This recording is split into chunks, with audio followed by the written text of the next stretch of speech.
TPCC chief Uttam Kumar రెడ్డికి కేసీఆర్ సవాల్ విసిరారిన breaking news చూస్తున్నాం. తుమ్మడిహట్టిపై 152 మీటర్ల ఒప్పందం జరిగిందని టీపీసీసీ చీఫ్ ఉత్తమ్ చెబుతున్నారని, ఆ ఒప్పందాన్ని రుజువు చేస్తే రాజకీయ సన్యాసం తీసుకుంటారని అన్నారు కేసీఆర్. ఆ పేపర్ తీసుకొస్తే రాజీనామాకు తాను సిద్ధమని ప్రకటించారు.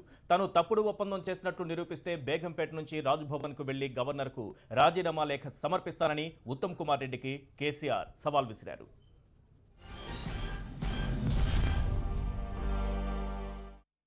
152 మీటర్లో ఎక్కువ నీటిని స్టోరేజ్ చేసే అవకాశం, ఎక్కువ హైట్ నుంచి నీళ్ళు తీసుకొచ్చే అవకాశం కోల్పోయి 145 మీటర్లలో సంతకం పెట్టుకొని సంకలు గుద్దుకొని సమరాలు చేసుకుంటే ఏమన్నా అర్థమవుతుంది మాకు.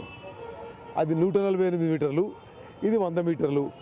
మరి మహారాష్ట్రకి ఏమి నష్టం లేనప్పుడు సంతకం పెడతాడు, కానీ మనకెంత నష్టం జరుగుతుందో మనం ఆలోచన చేసుకుంటలేము. ఉత్తమ్ కుమార్ రెడ్డి ఆయనతో పాటు శాసనసభలో ప్రతిపక్ష నాయకుడు జానారెడ్డి ఇద్దరు కలిసి ఏం మాట్లాడతారు? 152 మీటర్లకు తమ్మిడిహట్టి ఒప్పందం కుదిరింది అని మాట్లాడాడు. ఉత్తమ్ కుమార్ రెడ్డి, నీవు నిజంగా నిజాయితీ ఉన్నవాడు అయితే నేను ఎట్లయినా బేగంపేట ఎయిర్పోర్ట్లో ఇంకో అర్ధగంట 40 నిమిషాలు ఉంటా. నీకు దమ్ముంటే ఆ ఒప్పందం కాగితం తీసుకొని బేగంపేట ఎయిర్పోర్టుకు రా. ఒకవేళ అది నిజమే అయితే ఇక్కడి నుంచి నేను ఇంటికి పోను, రాజ్భవన్కు అయినా రాజీనామా సమర్పిస్తాను మనవి చేస్తా ఉన్నాను.